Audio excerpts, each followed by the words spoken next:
ಬಂಧುಗಳೇ ನಮಸ್ಕಾರ. ನಾನು ನಿಮ್ಮ ಎಲ್ KRS ಪಕ್ಷದ ರಾಜ್ಯ ಜಂಟಿ ಕಾರ್ಯದರ್ಶಿ. ಕಂದಾಯ ಇಲಾಖೆ ಇವತ್ತು ಏನು ಕಂದಾಯ ಇಲಾಖೆಯ ಕಂದಾಯ ಸಚಿವರಾದಂಥ ಕೃಷ್ಣ ಬೈರೇಗೌಡರು ಕಂದಾಯ ಇಲಾಖೆಗೆ ಸಂಬಂಧಪಟ್ಟಂತೆ ಎಲ್ಲವೂ ಆನ್ಲೈನ್ ಆಗಿದೆ.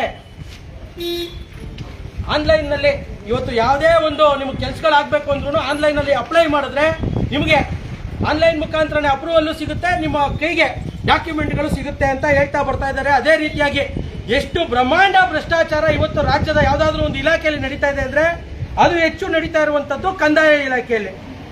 ನಾವು ಇವತ್ತು ಕಂದಾಯ ಇಲಾಖೆಗೆ ಸಂಬಂಧಪಟ್ಟಂತಹ ಸಬ್ ರಿಜಿಸ್ಟ್ರಾರ್ ಕಚೇರಿ ಏನು ಬೆಂಗಳೂರಿನ ರಾಜಾಜಿನಗರ ವಿಧಾನಸಭಾ ಕ್ಷೇತ್ರಕ್ಕೆ ಸೇರುವಂತಹ ಲಗ್ಗೆರೆಯಲ್ಲಿ ಇರುವಂತಹ ಒಂದು ಸಬ್ ರಿಜಿಸ್ಟ್ರಾರ್ ಕಚೇರಿಯ ಮುಂಭಾಗದಲ್ಲಿ ನಿಂತಿದ್ದೀವಿ. ನಿನ್ನೆ ದಿನ ನಮ್ಮ ಪಕ್ಷಕ್ಕೆ ಒಂದು ಕರೆ ಬರುತ್ತೆ, ಮ್ಯಾರೇಜ್ ಸರ್ಟಿಫಿಕೇಟು ಮದುವೆಯ ನೋಂದಣಿ ಪತ್ರವನ್ನು ಏನು ಡೂಪ್ಲಿಕೇಟ್ ಪಡೆಯೋದಕ್ಕೆ ಇಲ್ಲಿ 1000 ರೂಪಾಯಿ ಕೇಳ್ತಾ ಇದ್ದಾರೆ ಅಂತ. ಇಲ್ಲಿ ನಮಗೆ ಫೋನ್ ಮಾಡಿದಂಥವ್ರು ಭರತ್ ಅನ್ನುವ ವ್ಯಕ್ತಿ ಅವರ ಮಿಸಸ್ಸು ಮತ್ತು ಅವ್ರ ತಾಯಿಯನ್ನು ಕಳಿಸಿರ್ತಾರೆ, ಹೋಗಿ ಅದಕ್ಕೆ ಅಪ್ಲೈ ಮಾಡ್ಕೊಂಡು ಬನ್ನಿ ಅಂತ. ಪಾಪ ಇವ್ರಿಗೆ ಗೊತ್ತಾಗಿಲ್ಲ ಎಲ್ಲಿ ಹೋಗಬೇಕು, ಯಾರನ್ನ ಕೇಳಬೇಕು ಅಂತೇಳಿ ಕಚೇರಿಗೆ ಏನು ನೇರವಾಗಿ ಸಬ್ ರಿಜಿಸ್ಟ್ರಾರ್ ಕಚೇರಿಗೆ ಅವರು ಭೇಟಿ ಕೊಟ್ಟು ಏನಾಗಬೇಕಾಗಿದೆ ಅಂತ ಕೇಳಬೇಕಿತ್ತು. ಆದರೆ ಅವ್ರಿಗೆ ಗೊತ್ತಾಗಿಲ್ಲದೆ ಇರೋ ಕಾರಣ ಅವರು ಇಲ್ಲಿ ಸಬ್ ರಿಜಿಸ್ಟ್ರಾರ್ ಕಚೇರಿಯಲ್ಲಿ ಸುಮಾರು ಅಂಗಡಿಗಳಿದ್ದಾವೆ, ಏನು ಕರಪತ್ರ ಮಾಡ್ಕೊಡ್ತೀವಿ ಅಂತ ಹೇಳಿ ಅವ್ರ ಕೆಲಸ. ಯಾಕೆಂದ್ರೆ ಇದು ಸ್ಟಾಂಪ್ ವೆಂಡರ್ಸು, ರೈಟಿಂಗ್ ಮಾಡೋರು, ಅದು ಅವರ ಕೆಲಸಗಳು. ಅವರು ಅಂಗಡಿ ಹಾಕೊಂಡಿದ್ದಾರೆ ಜನರಿಗೆ. ಅವರು ಒಂದು ರೀತಿಯಾಗಿ ಕೆಲವು ಏನು ಗೊತ್ತಾಗದೇ ಇರುವಂಥದ್ದು ಇವ್ರಿಗೆ ಆನ್ಲೈನಲ್ಲಿ ಅಪ್ಲೈ ಮಾಡುವಂಥದ್ದು ಎಷ್ಟು ಜನಕ್ಕೆ ಗೊತ್ತಾಗುತ್ತೆ. ಇವತ್ತು ಎಲ್ಲರೂ ವಿದ್ಯಾವಂತರಿರಲ್ಲ. ಹಾಗಾಗಿ ಅವರು ಏನು ಮಾಡಬೇಕು, ಈ ಥರ ಬಂದಂಥ ಜನಗಳಿಗೆ ಅಪ್ಲೈ ಮಾಡ್ಕೊಡೋದು ಆ ಕೆಲಸವನ್ನ ಮಾಡ್ತಾರೆ. ಇಲ್ಲಿ ಅದರಲ್ಲಿ ಏನು ಸಮಸ್ಯೆ ಆಗ್ತಾ ಇದೆ ಅಂದರೆ ಕೆಲವರು ಕೇವಲ ಅದನ್ನ ಅವ್ರು ಏನು ಕೇಳ್ತಾರೆ, ಜನರು ಬಂದು ಅವ್ರ ಹತ್ರ ಏನು ಸರ್ವಿಸ್ ಕೇಳ್ತಾರೆ, ಕೇವಲ ಅಪ್ಲೈ ಮಾಡಿಸ್ಕೊಂಡ್ರೆ ಸಾಕು. ಆದರೆ ಬಹುತೇಕವಾಗಿ ಏನಾಗುತ್ತೆ, ನೀವು ಅಪ್ಲೈ ಮಾಡಿಕೊಟ್ರೆ ಕೇವಲ 1 ವಾರ ಬೇಕು, 4 ದಿವಸ ಬೇಕು, 5 ದಿನ ಬೇಕು. ಆದರೆ ಅಪ್ಲೈ ಮಾಡೋದಕ್ಕೆ ಚಾರ್ಜಸ್ನ ಹೇಳಲ್ಲ. 1000 ರೂಪಾಯಿ ಕೊಡಿ, 2000 ರೂಪಾಯಿ ಕೊಡಿ ಅಂತ ಯಾವ್ಯಾವ ಡಾಕ್ಯುಮೆಂಟ್ಸ್ಗೆ ಒಂದೊಂದು ಅಂತ ಅವರು ನಿರ್ಧಾರ ಮಾಡ್ಕೊಂಡಿರ್ತಾರೆ. ಕೆಲವು ಡಾಕ್ಯುಮೆಂಟ್ಸ್ಗೆ ಇಷ್ಟಿಷ್ಟು ಅಂತ ಫಿಕ್ಸ್ ಮಾಡಿಕೊಂಡು ಅವ್ರು ಹೇಳೋವಂಥದ್ದೇನು, ನಿಮಗೆ ನಾಳೆದೇ ಬೇಕು, ನಾಡಿದ್ದೇ ಬೇಕು ಅಂದರೆ ಈ ರೀತಿಯಾಗಿ ನಾವು ಸಬ್ ರಿಜಿಸ್ಟ್ರಾರ್ ಕಚೇರಿಯಲ್ಲಿ ಕೆಲಸ ಮಾಡೋ ಸಿಬ್ಬಂದಿಗಳಿಗೆ ಇಷ್ಟು ಕೊಡಬೇಕು. ಹಾಗಾಗಿ ಇದಕ್ಕೆ ಏನು ನಾನು ಇವಾಗ ಮಾತಾಡ್ತಾ ಇದ್ದೀನಿ, ಮ್ಯಾರೇಜ್ ಸರ್ಟಿಫಿಕೇಟ್ಗೆ ಸರ್ಕಾರಕ್ಕೆ ಕಟ್ಟುವಂಥದ್ದು 140 ರೂಪಾಯಿ. ಅದ್ರ ಜೊತೆಗೆ ಅವರ ಸರ್ವಿಸು ಏನು ಅವರು ಡಾಕ್ಯುಮೆಂಟ್ಸ್ನ ಅಪ್ಲೋಡ್ ಮಾಡ್ತಾರೆ, ಅದಕ್ಕೊಂದು 100, 150, 200 ಅವ್ರು ಏನು ಫಿಕ್ಸ್ ಮಾಡ್ಕೊಂಡಿರ್ತಾರೆ ಮಾಡ್ಕೋಬಹುದು. ಆದರೆ ಇದಕ್ಕೆ ಅವರು ಕೇಳಿರುವಂಥ ಹಣ 1000 ರೂಪಾಯಿ. ಕೊನೆಗೆ ಇವರು ಚೌಕಾಸಿ ಮಾಡಿದ್ಮೇಲೆ 950 ರೂಪಾಯಿಗೆ ಬಂದಿದೆ. ಏನಂತ ಹೇಳಿದ್ದಾರೆ ಅವರು, ಮೇಲಿರುವಂಥ ಸಿಬ್ಬಂದಿಗಳಿಗೆ ಕೊಡಬೇಕು, ಇಲ್ಲಾಂದ್ರೆ ಅವರು ಮಾಡಲ್ಲ. ಅದ್ರ ಜೊತೆಗೆ ಇದಕ್ಕೆ ಒಂದು ನೋಟ್ರಿ ಆಗಬೇಕು, ಆ ನೋಟ್ರಿ ಎಲ್ಲ ಸೇರಿ 1000 ರೂಪಾಯಿ ಕೊಡಿ ಅಂತ ಕೇಳಿದ್ದಾರೆ. ಆದರೆ ಇವರ ಮಗನಿಗೆ ಅದು ಗೊತ್ತಾಗಿಲ್ಲ. ನಮ್ಮ ತಾಯಿಯವರು ಮತ್ತು ನಮ್ಮ ಮಿಸಸ್ಸು ನೇರವಾಗಿ ಸಬ್ ರಿಜಿಸ್ಟ್ರಾರ್ ಕಚೇರಿಗೆ ಹೋಗ್ಬಿಟ್ಟಿದ್ದಾರೆ. ಅಲ್ಲಿ ಯಾರೋ ಕೆಲಸ ಮಾಡುವಂಥ ಸಿಬ್ಬಂದಿ ಸರ್ಕಾರಿ ನೌಕರ ಇವ್ರ ಹತ್ರ 1000 ರೂಪಾಯಿ ಲಂಚ ಕೇಳಿದ್ದಾನೆ ಅಂತೇಳಿ ನಮ್ಮ KRS ಪಕ್ಷಕ್ಕೆ ಫೋನ್ ಮಾಡಿದ್ರು. ನಾವು ಗೊತ್ತಿರಲಿಲ್ಲ ನಮಗೆ ಇವ್ರು ಯಾರ ಹತ್ರ ಹೋಗಿದ್ದಾರೆ ಏನು ಅಂತ. ಮೋಸ್ಟ್ಲಿ ಯಾರೋ ಸರ್ಕಾರಿ ಅಧಿಕಾರಿಗಳು ಅಥವಾ ಸಬ್ ರಿಜಿಸ್ಟ್ರಾರ್ ಕಚೇರಿಯಲ್ಲಿ ಕೆಲಸ ಮಾಡುವಂಥ ಸಿಬ್ಬಂದಿ ಲಂಚ ಕೇಳಿರಬೇಕು ಅಂತ ಹೇಳಿ ನಾವು ಬಂದ್ವಿ. ಇವತ್ತು ಬಂದ್ಮೇಲೆ ಗೊತ್ತಾಯ್ತು, ಇಲ್ಲ ಆ ಸಿಬ್ಬಂದಿ ಎಲ್ಲ ಇಲ್ಲಿ ಏನು ಅದೇ ವೃತ್ತಿ ಮಾಡ್ಕೊಂಡಿರುವಂಥವ್ರು ಯಾರೋ ಒಬ್ರು ಅಪ್ಲೈ ಮಾಡಿಕೊಟ್ಟಿದ್ದಾರೆ, ಅವರು ಅವರ ಫೀಸನ್ನು ಕೇಳಿದ್ದಾರೆ ಅಂತ. ಆದರೂ ನಾವು ಇವ್ರಿಗೆ ಏನು ಅವ್ರು ಅಪ್ಲೈ ಮಾಡಿಕೊಟ್ರು, ಅವ್ರು ಕೊಟ್ಟಿರುವಂಥ ಫೀಸೂ ಜಾಸ್ತಿನೇ. ಆದರೆ ಅವರು ಸಂಪೂರ್ಣವಾಗಿ ಇವಾಗ ಕೆಲಸ ಮಾಡಲಿಲ್ಲ. ನಮಗೆ ಸರ್ಟಿಫಿಕೇಟ್ ಅಂತೂ ಸಿಕ್ತು, ಇಲ್ಲಿ ಒಂದು ನೋಟ್ರಿ ಆಗಬೇಕಿತ್ತು. ಆದರೆ ನೋಟ್ರಿನ ನೀವು ಮಾಡಿಸ್ಕೋಬೇಕು, ನಾವು ಮಾಡಿಸ್ಕೊಡಕ್ಕೆ ಬರೋಲ್ಲ. ಯಾಕೆಂದರೆ ನಾವು ಕೊಟ್ಟಿರುವಂಥದ್ದು 500 ರೂಪಾಯಿ. ಅವ್ರಿಗೀಗ ಖರ್ಚಾಗಿರುವಂಥದ್ದು ಸರ್ಕಾರಕ್ಕೆ ಕಟ್ಟಿರುವಂಥದ್ದು 140 ಪ್ಲಸ್ 360 ರೂಪಾಯಿ ಅವರ ಪ್ರೊಫೆಷನಲ್ ಚಾರ್ಜಸ್ ಅಂತ ಮಾಡ್ಕೊಂಡಿದ್ದಾರೆ. ನಾವು ಯಾಕೆ ಇಷ್ಟೆಲ್ಲ ಹೇಳ್ತಾ ಇದ್ದೀನಿ ಅಂದರೆ, ಕಂದಾಯ ಸಚಿವರು ಏನು ಕೃಷ್ಣ ಬೈರೇಗೌಡರು ಯೋಚನೆ ಮಾಡಬೇಕು. ನಾವಿವತ್ತು ಎಲ್ಲವನ್ನು ಆನ್ಲೈನ್ ಮಾಡ್ತಾ ಇದ್ದೀವಿ.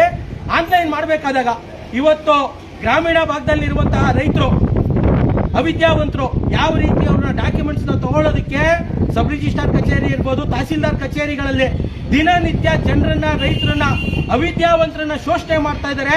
ಆ ಮುಖಾಂತರ ಇವತ್ತು ಸರ್ಕಾರಿ ಅಧಿಕಾರಿಗಳು ಸಿಗಾಕೊಳ್ಳೋ ಚಾನ್ಸೇ ಇಲ್ಲ. ಯಾಕೆಂದ್ರೆ ಮಧ್ಯವರ್ತಿಗಳ ಮುಖಾಂತರನೇ ಇವತ್ತು ಲಂಚ ಪಡಿತಾ ಇರೋದು. ಅಥವಾ ಇದಕ್ಕೆ ಬೇಕಾಗಿರುವಂತಹ ಹಣ ಅವ್ರಿಗೆ ಎಷ್ಟು ಬೇಕೋ ಅದನ್ನ ಈ ತರ ಮಧ್ಯವರ್ತಿಗಳು ಯಾರ್ಯಾರು ಇರ್ತಾರೆ ಡಾಕ್ಯುಮೆಂಟ್ಸ್ ಅಪ್ಲೋಡ್ ಮಾಡ್ತಾರೆ, ಇವ್ರ ಹೆಸರಲ್ಲಿ ಅವರೇ ಫೀಸ್ ಅಂತ ತಗೊಂಡು ಅವರು ಕೊಡುವಂತ ಕೆಲಸಗಳಾಗ್ತಾ ಇದೆ. ಇದಕ್ಕೆ ರಾಜ್ಯ ಸರ್ಕಾರ ಯಾವುದಾದ್ರೂ ಒಂದು ವಿಶೇಷವಾಗಿ ಈ ರೀತಿ ಅವಿದ್ಯಾವಂತರು, ರೈತರು ಹೋದಾಗ ಸೇವೆ ಕೊಡುವಂತದ್ದನ್ನ ಪ್ರಾರಂಭಿಸಬೇಕು ರಾಜ್ಯ ಸರ್ಕಾರ. ಇಲ್ಲ ಅಂದ್ರೆ ಈ ರೀತಿಯಾಗಿ ಶೋಷಣೆಗಳು ಆಗ್ತಾನೆ ಇರ್ತವೆ. ಮತ್ತೆ ಸರ್ಕಾರಿ ಅಧಿಕಾರಿಗಳು ಸಿಗಾಕೊಳ್ಳೋದು ಇಲ್ಲ. ಯಾರು ಇವಾಗ ನೇರವಾಗಿ ಇವ್ರ ಹತ್ರ 450 ರೂಪಾಯಿ ಕೇಳಿದಾರಲ್ಲ, ಇದನ್ನ ಯಾರು ಕೊಡ್ತಾ ಇದ್ರು ಅಂತ ಅವ್ರು ಹೇಳಲ್ಲ. ಇಲ್ಲಿ ಇನ್ನೊಂದು ಘಟನೆ ನಡೀತು. ನಾನು ಇವ್ರ ಹತ್ರ ಯಾರು ಅಪ್ಲೈ ಮಾಡಿದ್ರು ಅವ್ರ ಹತ್ರ ಬಂದು ಏನೇನಾಗಿದೆ ಇದ್ರ ಬಗ್ಗೆ ಕೇಳಿದಾಗ ಅವ್ರು ಹೇಳಿದ್ರು, ಒಂದು ಡಾಕ್ಯುಮೆಂಟ್ ಕೊಟ್ಟು ಈ ತರ ಅಪ್ಲಿಕೇಶನ್ ಕೊಟ್ಟರು, ಸರ್ ಇದಾಗಿದೆ, ಮೇಲೆ ಹೋಗಿ ಅವ್ರ ಹತ್ರ ಅಪ್ರೂವಲ್ ಮಾಡಿಸ್ಕೊಂಡ್ ಬನ್ನಿ ಅಂತ. ಇಲ್ಲಿಂದ 10-15 ಮೆಟ್ಲಿಲ್ಲ, ನಾನು ಕೆಳಗಿಂದ ಮೇಲೆ ಹೋಗೋಷ್ಟಲ್ಲೇ ಅಲ್ಲಿ ಕೆಲಸ ಮಾಡುವಂತ ಸಿಬ್ಬಂದಿಯವ್ರಿಗೆ ಫೋನ್ ಮಾಡಿದ್ದಾರೆ.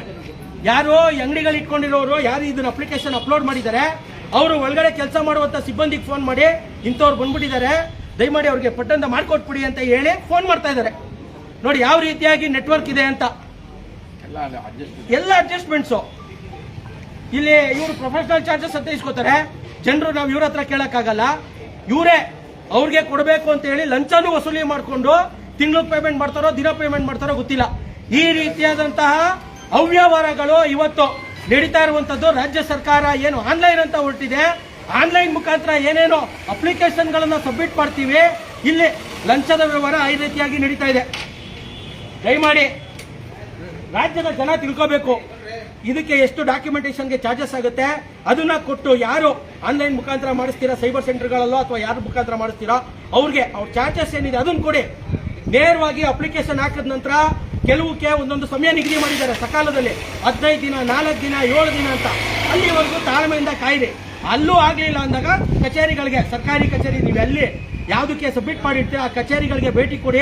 ಈ ರೀತಿಯಾಗಿ ನಾವು ಮಾಡಿದೀವಿ ಅಂತ ಕೇಳಿ ಏನಾದ್ರು ಸಮಸ್ಯೆಗಳಿದ್ರೆ ಅದು ಬಗೆಹರಿಸುವಂತ ಕೆಲಸ ಆಗುತ್ತೆ. ಹಾಗಾಗಿ ನೀವು ಲಂಚ ಕೊಡುವಂತ ಕೆಲಸವನ್ನ ಮಾಡಬೇಡಿ. ಮತ್ತೆ ಈ ರೀತಿಯಾಗಿ ಮಧ್ಯವರ್ತಿಗಳ ಹಾವಳಿಯಿಂದ ತಪ್ಪಿಸಬೇಕು ಅಂತ ಹೇಳಿ ರಾಜ್ಯ ಸರ್ಕಾರಗಳು ಈ ರೀತಿ ಆನ್ಲೈನ್ ಅಂತ ತಂದಿರೋದು, ಡಿಜಿಟಲ್ ಮಾಡ್ತಿರೋದು. ಆದ್ರೆ ಇವತ್ತಿನ ಇನ್ನೂ ನಮ್ಮ ರಾಜ್ಯದಲ್ಲಿ ಮತ್ತೆ ದೇಶದಲ್ಲಿ 100% ವಿದ್ಯಾವಂತರಿಲ್ಲ. ಯಾಕೆಂದ್ರೆ 100% ಶಿಕ್ಷಣ ಕೊಡುವಂತಹ ಸರ್ಕಾರಗಳು ಇನ್ನೂ ನಮ್ಮ ದೇಶದಲ್ಲಿ ಬಂದಿಲ್ಲ. ಇವತ್ತು ಆ ವಿಚಾರವನ್ನ ಮಾತಾಡೋಕೆ ಹೋದ್ರೆ, ಶಿಕ್ಷಣದ ವಿಚಾರ ಮಾತಾಡೋಕೆ ಹೋದ್ರೆ ಅದು 1 ಗಂಟೆ ಕಾಲ ಮಾತಾಡಬಹುದು ನಾವು. ಹಾಗಾಗಿ ಶಿಕ್ಷಣದ ವ್ಯವಸ್ಥೆಯನ್ನು ಸರಿಯಾಗಿ ಮಾಡದೆ ಇವತ್ತು ಡಿಜಿಟಲ್ ಅಂತ ಹೇಳಿ ಆನ್ಲೈನ್ ಅಂತ ಮಾಡಿರುವಂತಹ ಸರ್ಕಾರಗಳು ರಾಜ್ಯದ ಜನರ ಜೇಬಿಗೆ ಕತ್ರಿ ಯಾವ್ಯಾವ ರೀತಿ ಹಾಕಬಹುದು ಅದನ್ನೆಲ್ಲ ಮಾಡ್ತಾ ಇದೆ. ದಯಮಾಡಿ ರಾಜ್ಯದ ಜನ ಎಚ್ಚರಿಕೆಯಿಂದ ಇರಿ. ಏನು ಆನ್ಲೈನ್ ಅಂತಾರೆ, ನಿಮ್ಗೆ ಆಗ್ಲಿಲ್ಲ ಅಂದಾಗ ಸೈಬರ್ ಸೆಂಟರ್ಗೋ ಅಥವಾ ಆನ್ಲೈನ್ ಅಲ್ಲಿ ಯಾರ್ಯಾರು ಅಪ್ಲಿಕೇಶನ್ ಹಾಕೊಡ್ತೀವಿ ಅಂತಾರೋ ಕೇವಲ ಅಪ್ಲಿಕೇಶನ್ಗಳನ್ನ ಮಾತ್ರ ಹಾಕ್ಸಿ. ಅದಾದ ನಂತರ ಅದಕ್ಕೆ ಸಮಯಾವಕಾಶ ಎಷ್ಟು ದಿನ ಇದೆ ಅಂತ ಅವ್ರ ಹತ್ರನೇ ಕೇಳ್ಕೊಳ್ಳಿ. ಅದಾದ್ಮೇಲೆ ಸರ್ಕಾರಿ ಕಚೇರಿಗಳಿಗೆ ಭೇಟಿ ಕೊಡಿ. ಇಷ್ಟನ್ನ ಹೇಳ್ತಾ ಇವರು ಏನು ಧೈರ್ಯ ಮಾಡಿ ನಮ್ಮ ಜೊತೆ ಬಂದಿದ್ದಾರೆ. ಪಾಪ ತಾಯಿ ಇನ್ನೂ ಎದುರ್ಕೋತಾ ಇದ್ದಾರೆ, ನನ್ನ ಮಗಂಗೆ ಏನಾದ್ರು ಆಗ್ಬಿಡುತ್ತಾ ಅಂತ. ಆ ತರದ್ದು ಯಾವುದೇ ರೀತಿಯ ಭಯ ಬೇಡ. ಇವತ್ತು ನಿಮ್ಮ ಮಗ ಮುಂದೆ ಬಂದಿದ್ದಾನೆ, ಭ್ರಷ್ಟಾಚಾರನ ನಿಲ್ಲಿಸಬೇಕು ಅಂತೇಳಿ ಮುಂದೆ ಬಂದಿದ್ದಾನೆ. ಈ ರೀತಿಯಾಗಿ ರಾಜ್ಯದ ಜನರಿಗೆ ನಾನು ಮತ್ತೊಮ್ಮೆ ಕರೆ ಕೊಡ್ತೀನಿ. ನೋಡಿ, ಪಾಪು ನಿಂತ್ಕೊಂಡು ಇವರು ಇದೊಂದು ಬ್ಯಾರೇಜ್ ಸರ್ಟಿಫಿಕೇಟ್ ತಗೊಳ್ಳೋದಕ್ಕೆ ಬೇಜಾರು ಮಾಡ್ಕೋತಾರೆ. 1000 ರೂಪಾಯಿ ಸರ್, 1000 ರೂಪಾಯಿ ಸರ್ ಅಂತ ಅವ್ರು ಹೊಟ್ಟೆ ಹುರ್ಕೋತಾ ಇದ್ದಾರೆ. ಕೂಲಿ ಕೆಲಸ ಮಾಡುವಂತವ್ರು ದಿನಕ್ಕೆ 300-400 ರೂಪಾಯಿಗೆ ಕೆಲ್ಸಕ್ಕೆ ಹೋಗೋವಂಥವ್ರು ಒಂದೇ ಒಂದು ಡಾಕ್ಯುಮೆಂಟ್ ತಗೊಳ್ಳೋದಕ್ಕೆ 1000 ರೂಪಾಯಿ ಕಟ್ಟಬೇಕು ಅಂದ್ರೆ ಎಲ್ಲಿಂದ ಬರುತ್ತೆ ಸ್ವಾಮಿ? ದಯಮಾಡಿ ರಾಜ್ಯದ ಜನ ಈ ರೀತಿಯಾಗಿ ಧೈರ್ಯ ಮಾಡಬೇಕು, ಮುಂದೆ ಬನ್ನಿ.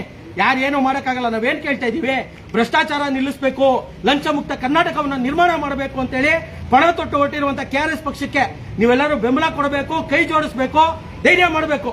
ಯಾವನೇ ಸರ್ಕಾರಿ ಅಧಿಕಾರಿ ನಮ್ಮ ಹತ್ರ ಲಂಚ ಕೇಳಿದ್ರೆ ಇಲ್ಲ ನಾವು ಕೊಡಲ್ಲ, ಯಾಕೆ ಧೈರ್ಯ ಮಾಡ್ಬೇಕು. KRS ಪಕ್ಷಕ್ಕೆ ಹೇಳ್ತೀವಿ.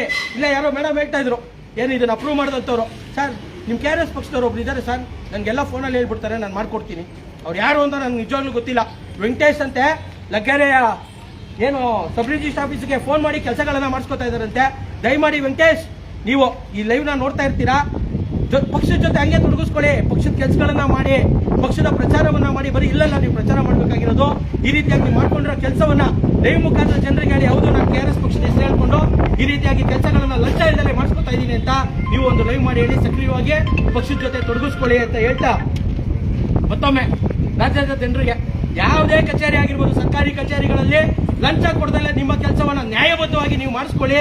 ಅವ್ರು ಯಾರೇ ಅಧಿಕಾರಿ ಮಾಡ್ಕೊಡಲ್ಲ ಅಂತ ಹೇಳಿದ್ರೆ KRS ಪಕ್ಷದ ಗಮನಕ್ಕೆ ಅಂತಾನೆ ನಾವು ಅದನ್ನ ಮಾಡಿಸ್ಕೊಡ್ತೀವಿ ಅಂತ ಹೇಳ್ತಾ, ಭ್ರಷ್ಟರೇ ಕರ್ನಾಟಕ ರಾಷ್ಟ್ರ ಸಮಿತಿ ಪಕ್ಷಕ್ಕೆ ಲಂಚ ಮುಕ್ತ ಕರ್ನಾಟಕ, ಭ್ರಷ್ಟಾಚಾರ ಮುಕ್ತ ಕರ್ನಾಟಕ, ಬಸವಣ್ಣನವರ ಕಲ್ಯಾಣ ಕರ್ನಾಟಕ, ಕುವೆಂಪುರವರ ಸರ್ವೋದಯ ಕರ್ನಾಟಕ, KRS ಪಕ್ಷಕ್ಕೆ ಜೈ. ನಮಸ್ಕಾರ.